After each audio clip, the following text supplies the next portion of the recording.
새벽 4시에 눈이 떠집니다. 이제는 알람도 필요 없습니다.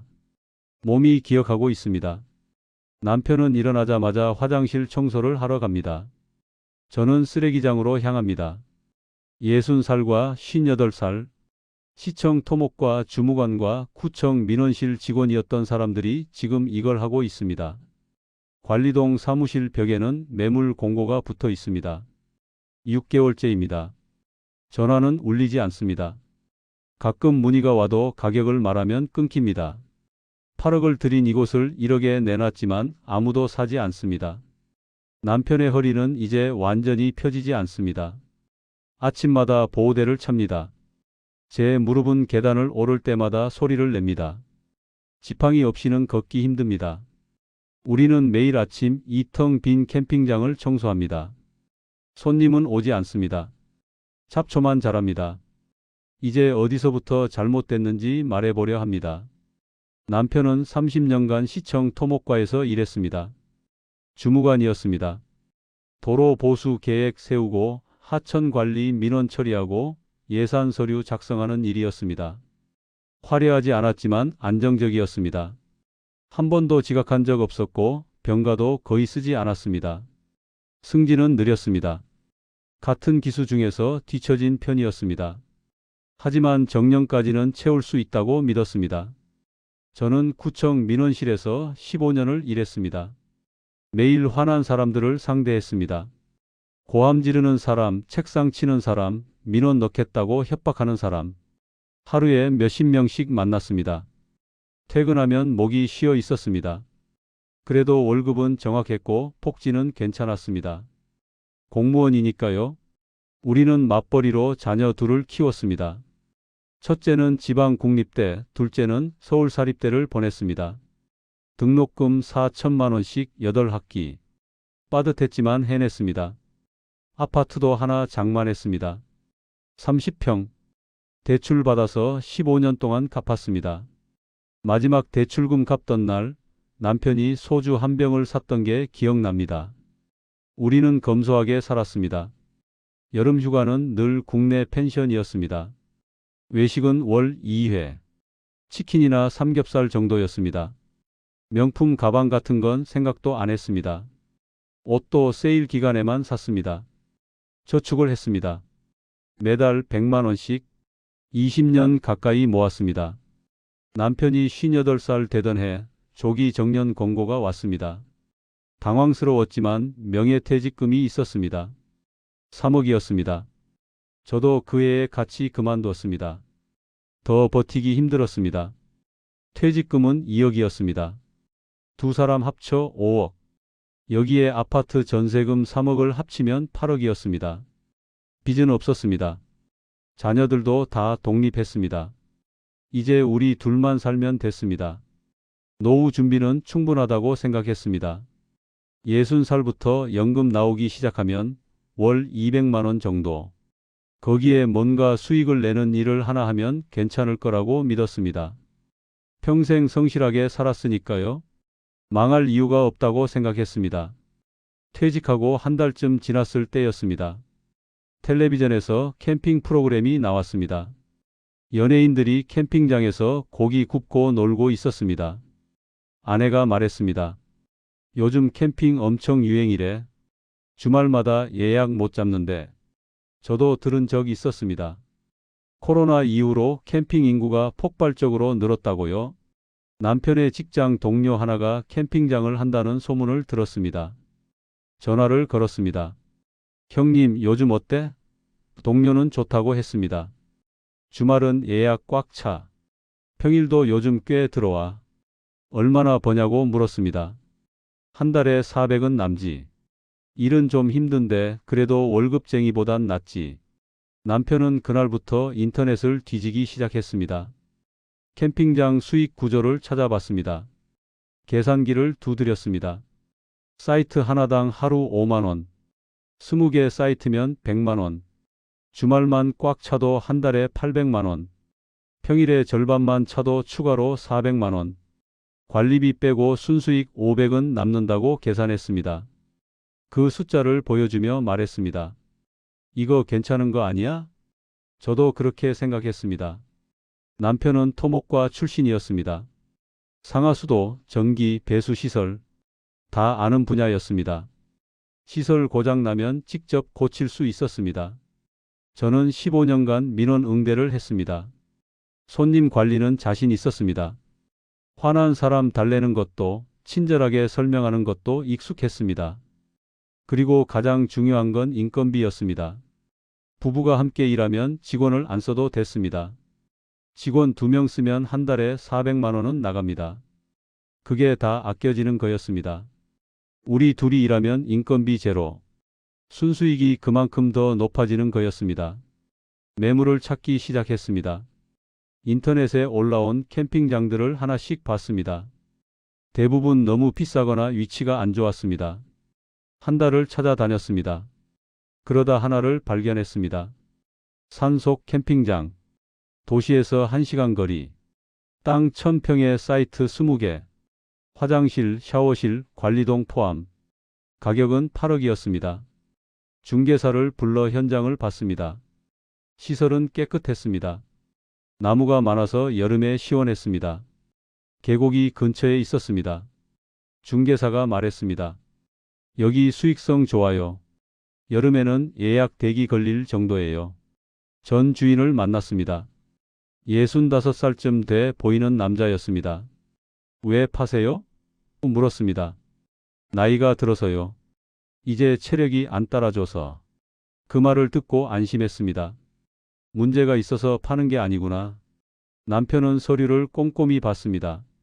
전기 용량, 상수도 인입, 정화조 용량. 토목과에서 30년 일한 사람이었습니다. 다 확인했습니다. 문제 없었습니다. 건축물 대장도 깨끗했습니다. 불법 건축물 없었습니다. 계산을 다시 했습니다. 필요한 돈은 8억. 남편 퇴직금 3억, 제 퇴직금 2억, 아파트 전세금 3억. 딱 맞았습니다. 대출 받을 필요도 없었습니다. 전액 현금이었습니다. 이자 부담이 없다는 게 마음에 들었습니다. 아내와 상의했습니다. 어떻게 생각해? 아내도 괜찮다고 했습니다. 우리 둘이 일하면 되잖아. 나 체력 괜찮아. 민원실에서 15년 버텼는데 이 정도야. 자녀들에게도 물었습니다. 첫째는 찬성했습니다.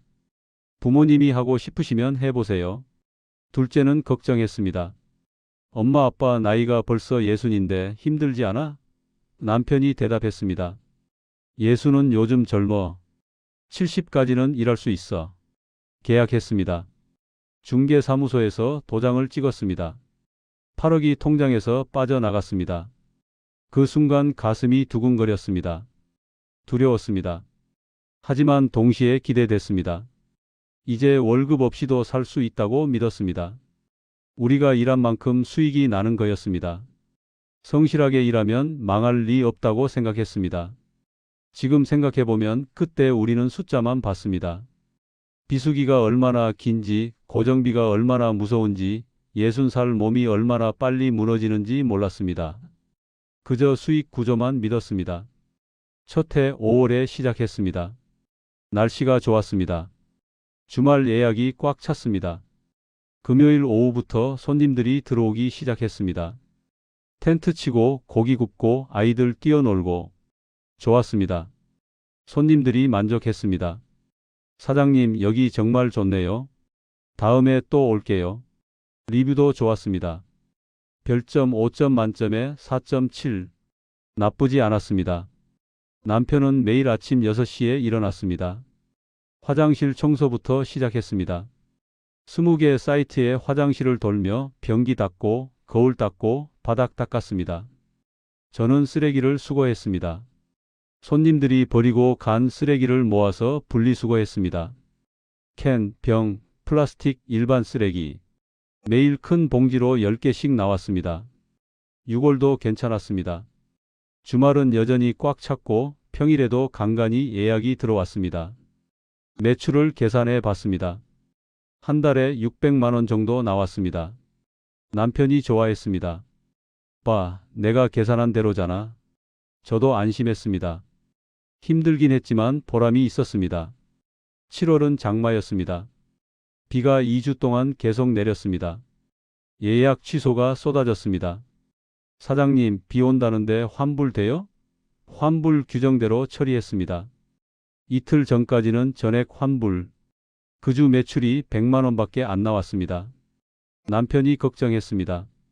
장마 끝나면 괜찮아지겠지. 저도 그렇게 생각했습니다. 8월에 회복됐습니다. 휴가철이었습니다. 예약이 폭주했습니다. 하루도 쉴 수 없었습니다. 새벽 6시부터 밤 11시까지 일했습니다. 체크아웃하는 손님 뒤치다꺼리하고 체크인하는 손님 맞이하고 쉴 틈이 없었습니다. 남편의 허리가 아프기 시작했습니다. 괜찮아? 물었습니다. 괜찮아. 바쁜 게 좋은 거지. 그렇게 대답했지만 저녁마다 파스를 붙였습니다. 9월부터 이상했습니다. 평일 예약이 뚝 끊겼습니다. 주말만 간신히 찼습니다. 월요일부터 목요일까지는 손님이 한 팀도 없었습니다. 텅 빈 캠핑장을 바라봤습니다. 이해가 안 됐습니다. 날씨는 좋은데 왜 안 오는 거지? 10월은 더 심했습니다. 단풍 시즌이었습니다. 사람들이 많이 올 거라고 생각했습니다. 하지만 예약이 주말도 반밖에 안 찼습니다. 중개사에게 전화했습니다. 왜 이렇게 예약이 안 들어와요? 중개사가 대답했습니다. 원래 비수기는 그래요. 겨울 되면 더 심해집니다. 처음 듣는 말이었습니다. 계약할 때는 그런 말 안 했습니다. 11월 난방 문제가 터졌습니다. 손님이 전화했습니다. 사장님, 너무 추워요. 난방이 안 돼요. 전기장판이 있었지만 부족했습니다. 추가로 구입했습니다. 개당 10만 원짜리를 20개. 200만 원이 나갔습니다. 카드로 긁었습니다. 12월 초 전기세 고지서가 왔습니다. 400만 원.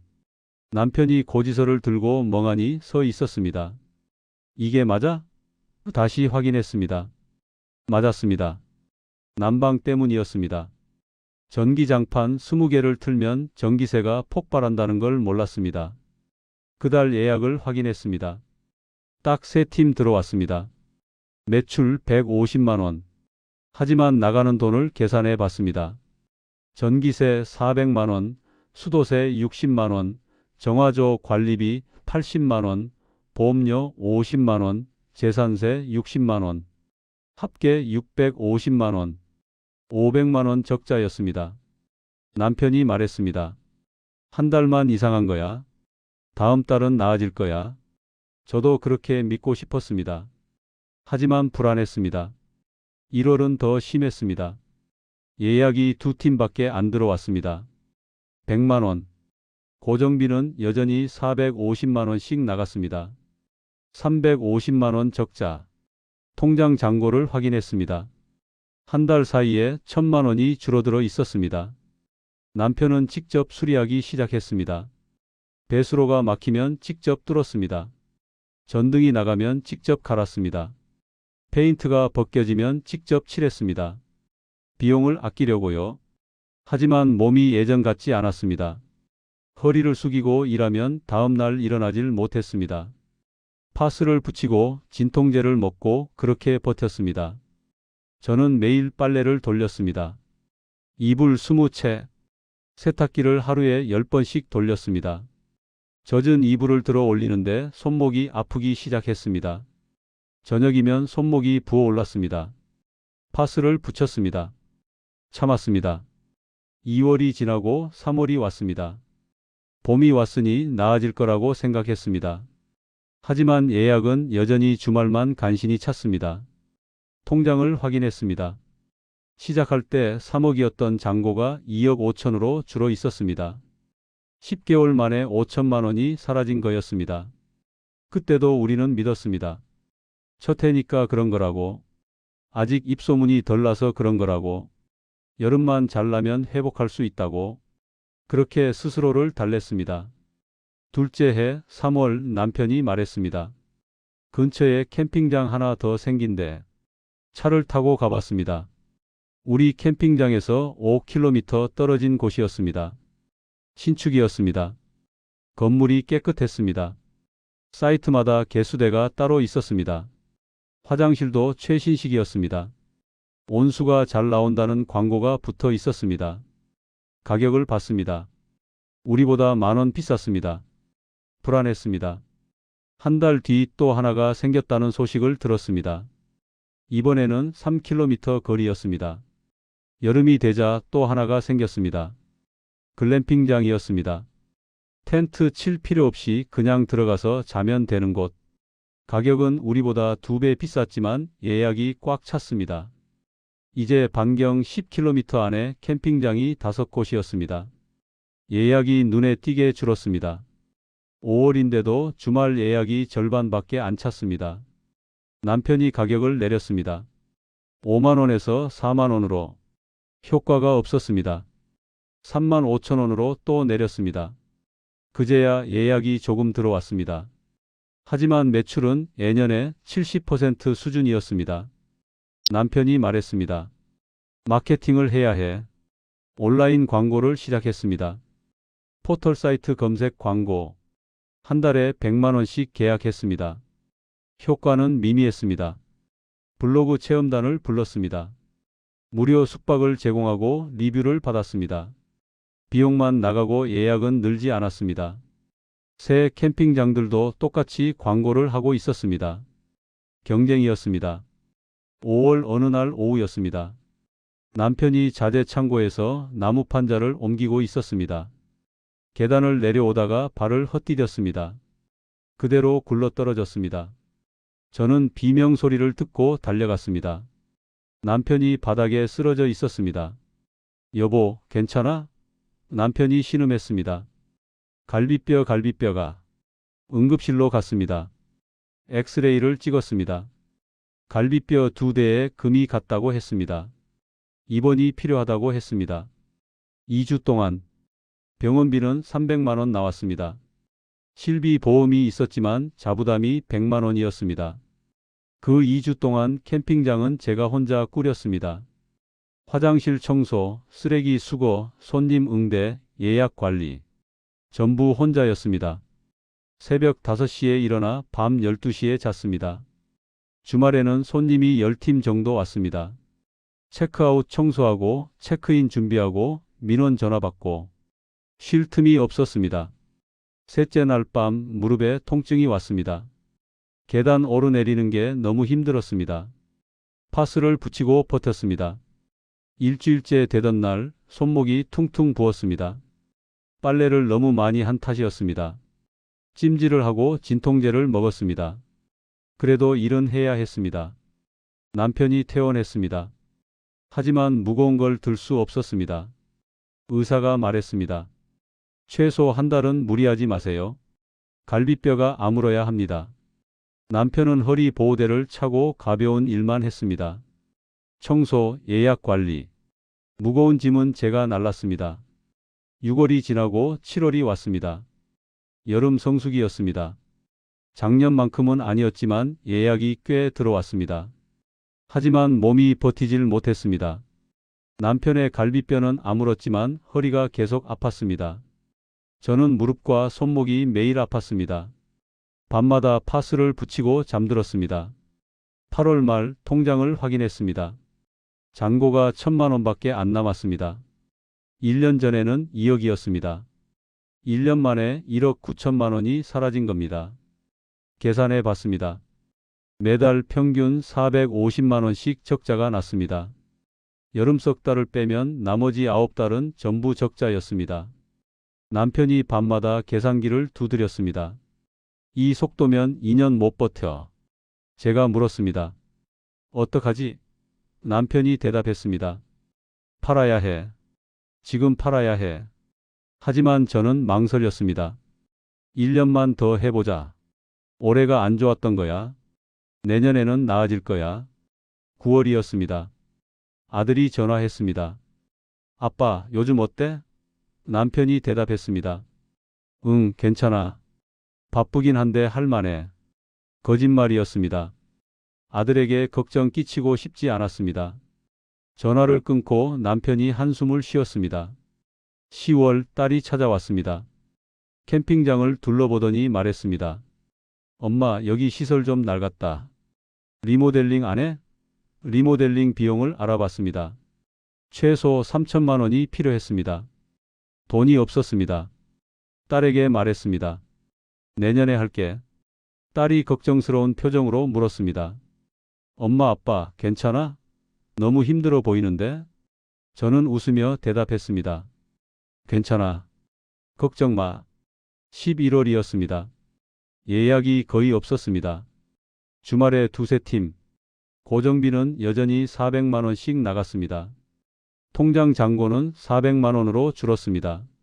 다음 달 고정비를 낼 돈이 없었습니다. 남편이 지인에게 전화했습니다. 시청에서 같이 일했던 후배였습니다.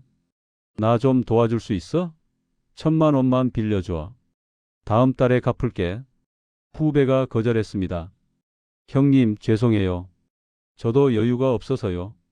그리고 솔직히 말씀드리면 그 캠핑장 빨리 파세요. 지금 안 팔면 더 못 팔아요. 전화를 끊고 남편이 말없이 앉아 있었습니다. 다른 지인에게도 연락했습니다. 구청 동료였던 언니였습니다. 언니, 나 급한 일이 생겨서 그러는데 언니도 거절했습니다. 미안해. 우리의 대학 등록금 때문에 나도 빠듯해. 더 이상 연락할 사람이 없었습니다. 12월이었습니다. 카드값을 연체했습니다. 처음이었습니다. 평생 한 번도 연체한 적 없었는데 신용 등급이 떨어졌습니다. 문자가 왔습니다. 전기료 납부 독촉, 수도료 납부 독촉. 하나씩 밀리기 시작했습니다. 남편의 얼굴이 수척해졌습니다. 밤마다 잠을 설쳤습니다. 저도 마찬가지였습니다. 새벽에 눈을 뜨면 천장만 바라봤습니다. 어떻게 해야 할지 몰랐습니다. 셋째 해 2월이었습니다. 새벽 6시였습니다. 눈이 밤새 쌓였습니다. 한자 넘게. 남편이 일어나서 눈 치우러 나갔습니다. 저는 따라 나가지 못했습니다. 무릎이 너무 아팠습니다. 방 안에서 창문 너머로 남편을 봤습니다. 삽으로 눈을 치우고 있었습니다. 1시간쯤 지났을까요? 남편이 안 들어왔습니다. 창문을 열고 불렀습니다. 여보, 들어와. 대답이 없었습니다. 나가봤습니다. 남편이 눈 위에 주저앉아 있었습니다. 여보, 달려갔습니다. 남편의 얼굴이 새하였습니다. 숨이 안 쉬어져. 구급차를 불렀습니다. 응급실로 실려갔습니다. 의사가 나왔습니다. 과로입니다. 심장이 많이 약해져 있어요. 입원하셔야 합니다. 입원실로 옮겨졌습니다. 남편은 산소 마스크를 쓰고 누워 있었습니다.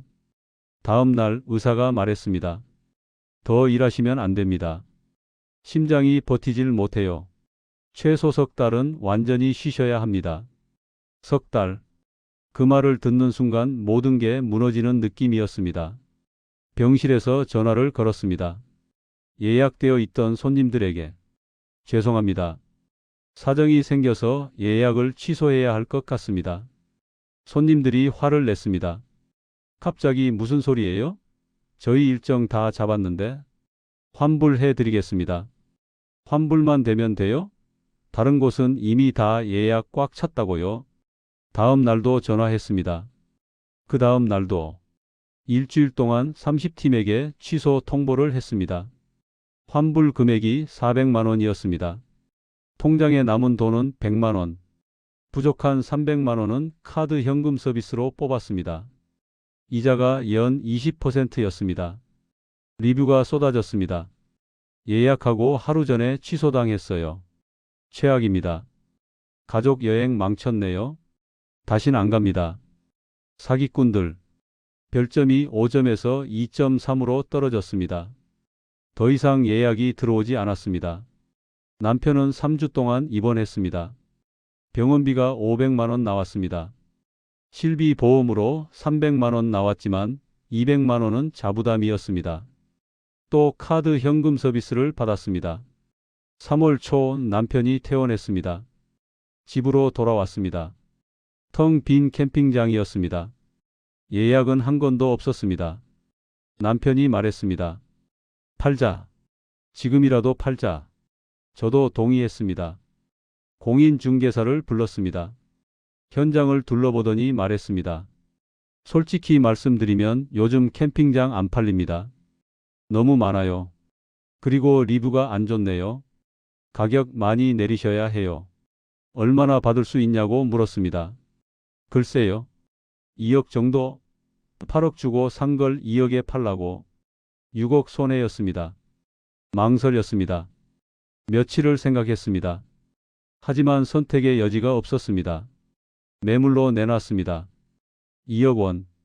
광고를 올렸습니다. 한 달이 지났습니다. 전화는 오지 않았습니다. 가격을 내렸습니다. 1억 5천. 여전히 아무도 오지 않았습니다. 1억 3천으로 또 내렸습니다. 한 팀이 왔습니다. 40대 부부였습니다. 캠핑장을 둘러봤습니다. 남자가 물었습니다. 왜 이렇게 싸게 파세요? 남편이 대답했습니다. 건강이 안 좋아서요. 여자가 시설을 보더니 말했습니다. 시설이 많이 낡았네요. 화장실도 고쳐야 하고 전기시설도 교체해야 할 것 같은데 리모델링 비용만 3천원 들겠어요.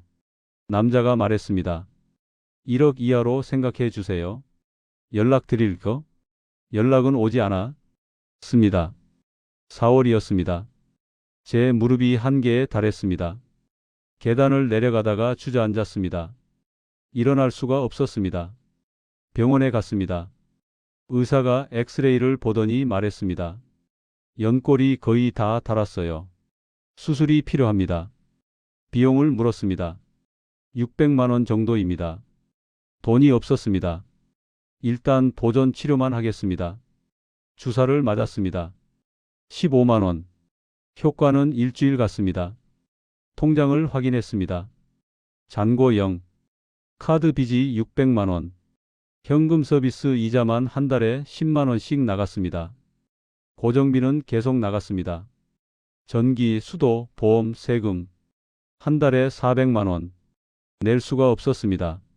5월 전기가 끊겼습니다. 요금을 석 달 연체한 결과였습니다. 캠핑장에 전기가 들어오지 않았습니다. 복구하려면 밀린 요금 1,200만 원을 내야 한다고 했습니다. 돈이 없었습니다. 남편이 말했습니다. 포기하자. 이제 그만하자. 저도 고개를 끄덕였습니다. 더 이상 버틸 수가 없었습니다. 캠핑장을 버렸습니다. 관리를 중단했습니다. 짐을 싸서 도시로 나왔습니다. 친구 집에 한 달 얹혀 살았습니다. 그 사이 캠핑장은 방치됐습니다. 6월 지인이 전화했습니다. 형님, 캠핑장 가봤어? 완전 폐허됐어. 가보지 않았습니다. 볼 용기가 없었습니다. 나중에 사진을 받았습니다. 잡초가 무릎까지 자랐습니다. 화장실 문이 부러져 있었습니다. 전등이 다 나갔습니다. 쓰레기가 여기저기 널려 있었습니다. 7월 공인중개사가 전화했습니다. 사장님, 지금 상태로는 못 팔아요. 땅값밖에 안 나와요. 5천만 원 정도? 8억짜리가 5천만 원. 7억 5천 손해였습니다. 그마저도 살 사람이 없었습니다. 8월 구청에서 통지서가 왔습니다. 관리 소홀로 인한 환경 개선 명령. 한 달 안에 정리하지 않으면 과태료 200만 원. 할 수 없었습니다. 과태료 고지서가 왔습니다. 내지 못했습니다. 남편이 지팡이를 짚기 시작했습니다. 심장이 약해져서 오래 걷지 못했습니다. 저도 지팡이 없이는 걸을 수 없었습니다. 무릎 수술은 계속 미뤘습니다. 돈이 없었습니다. 9월 아들이 찾아왔습니다. 우리 상황을 듣고 울었습니다. 아빠, 왜 진작 말 안 했어? 남편이 대답했습니다. 걱정 끼치기 싫었어. 아들이 1,000만 원을 주고 갔습니다. 이거라도 쓰세요. 그 돈으로 밀린 카드 값을 조금 갚았습니다. 10월 월세 원룸을 구했습니다. 보증금 1,000만 원, 월세 50만 원. 아들이 준 돈으로 들어갔습니다. 10평짜리 원룸. 부부가 살기에 좁았지만 이제 이것밖에 없었습니다. 8억을 들인 캠핑장은 여전히 팔리지 않았습니다. 폐허가 된 채 방치되어 있었습니다. 자산이 아니라 짐이 되어버렸습니다. 지금 시각은 새벽 4시입니다. 남편은 아파트 경비실로 출근 준비를 합니다. 저는 마트 유니폼을 입습니다. 62살과 60살. 우리의 하루가 시작됩니다. 남편의 일은 아파트 경비입니다. 월급 120만 원. 오전 6시부터 오후 2시까지. 택배 정리하고 쓰레기 분리수거하고 주차 관리하고. 허리가 아파도 참습니다. 심장약을 먹으면서 버팁니다. 입주민들이 반말합니다. 아저씨, 이거 좀 치워봐. 시청 주무관이었던 사람에게. 하지만 대꾸하지 않습니다. 월급이 필요하니까요. 저는 마트 계산원입니다. 오후 2시부터 6시까지. 하루 4시간. 한 달에 20일 일합니다. 월급 80만 원. 서서 일합니다. 무릎이 아파도 참습니다. 지팡이를 계산대 옆에 세워두고 일합니다. 손님들이 짜증냅니다. 왜 이렇게 느려요? 무릎 수술을 못해서 그렇습니다. 하지만 말하지 않습니다. 두 사람 합쳐 200만 원. 여기서 월세 50만 원 나갑니다. 전기세, 수도세, 가스비 30만 원, 식비 60만 원, 병원비 40만 원, 카드 최저납부금 20만 원, 합계 200만 원. 딱 맞아떨어집니다. 저축은 없습니다. 여유도 없습니다. 캠핑장은 아직 팔리지 않았습니다. 1년 넘게 매물로 나와 있습니다. 이제 아무도 전화하지 않습니다. 관리비는 계속 나갑니다. 재산세, 보험료, 한 달에 100만 원. 동생이 대신 내주고 있습니다. 빚입니다. 언젠가 갚아야 합니다. 어떻게 갚을지는 모르겠습니다. 작년 여름 캠핑장에 한번 가봤습니다. 2년 만이었습니다. 폐허였습니다. 건물은 무너지기 직전이었습니다. 화장실 지붕에 구멍이 뚫렸습니다. 잡초가 허리까지 자랐습니다. 관리동 문은 누가 부쉈는지 열려 있었습니다. 안에는 쓰레기가 가득했습니다. 남편이 그 앞에 서서 한참을 말없이 있었습니다. 돌아오는 길에 한마디도 하지 않았습니다. 공인중개사가 최근에 전화했습니다. 사장님, 2천만 원에 사겠다는 사람이 있어요. 땅만 보고 사는 거예요. 시설은 다 철거해야 한답니다. 2천만 원. 8억짜리가 2천만 원. 7억 8천만 원 손해입니다. 그래도 팔아야 한다고 생각했습니다. 하지만 그 사람도 결국 안 샀습니다. 철거 비용이 3천만 원 나온대요. 안 맞네요. 그렇게 말하고 끊었습니다. 자녀들은 가끔 찾아옵니다. 쌀 한 포대, 반찬 몇 가지 사들고 옵니다. 미안해합니다. 더 도와주지 못해서. 우리가 말합니다. 괜찮아. 너희들 살기도 바쁜데 뭘? 딸이 물었습니다. 엄마, 무릎 수술은 언제 해? 대답했습니다. 조금 있다가. 돈 모으고 있어. 거짓말입니다. 돈 모을 여력이 없습니다. 밤이면 계산을 합니다. 70살까지 일하면 8년. 한 달에 200만 원씩 벌면 1억 9,200만 원. 카드 빚 600만 원 갚고 동생에게 빌린 돈 1,200만 원 갚으면 1억 7,400만 원 남습니다. 여기서 월세, 생활비 빼면 저축은 못합니다. 70이 되어도 여전히 월세에서 살 겁니다. 연금만으로는 부족합니다. 돌이켜보면 우리는 사업이 아니라 로망을 샀던 것 같습니다. 자연 속에서 손님 맞이하고 여유롭게 살 수 있을 거라 생각했습니다. 하지만 현실은 달랐습니다. 손님은 매일 오지 않았습니다. 주말만 왔고 비수기는 아예 오지 않았습니다. 비수기가 1년에 8달이라는 걸 몰랐습니다. 고정비가 이렇게 무서운 줄 몰랐습니다.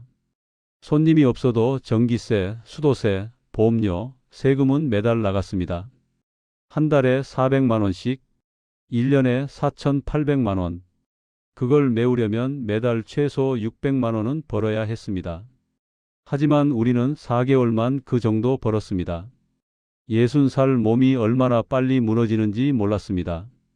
첫 해에는 괜찮았습니다. 둘째 해부터 허리가 아프기 시작했습니다. 셋째 해에는 무릎이 망가졌습니다. 심장도 약해졌습니다. 60살은 70처럼 빨리 늙었습니다. 공무원으로 평생 월급만 받아서 장사가 뭔지 몰랐습니다. 손님이 매일 온다고 생각했습니다.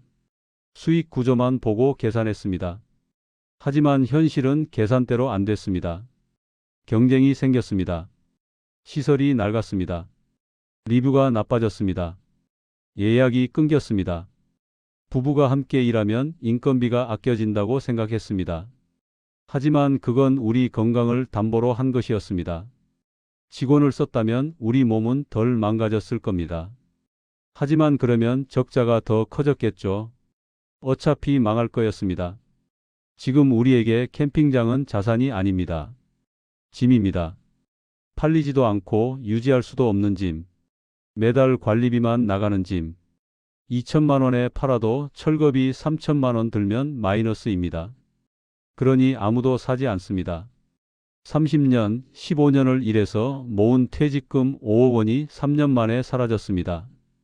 건강도 사라졌습니다. 노후도 사라졌습니다. 이제 우리는 70까지 아니 그 이후에도 일해야 합니다. 은퇴는 없습니다. 쉬는 것도 없습니다. 죽을 때까지 일해야 합니다. 혹시 이 글을 읽는 분이 계시다면 말하고 싶습니다. 노후 창업은 꿈이 아니라 고정비 구조부터 보셔야 합니다. 손님이 없어도 나가는 돈이 얼마인지, 비수기가 얼마나 긴지, 여러분의 몸이 버틸 수 있는지, 유행이나 로망으로 시작한 사업은 노후를 지켜주지 않습니다. 오히려 노후를 무너뜨립니다. 우리처럼 되지 마십시오. 저축한 돈, 퇴직금, 그게 전부라면 건드리지 마십시오. 한번 잃으면 되돌릴 수 없습니다.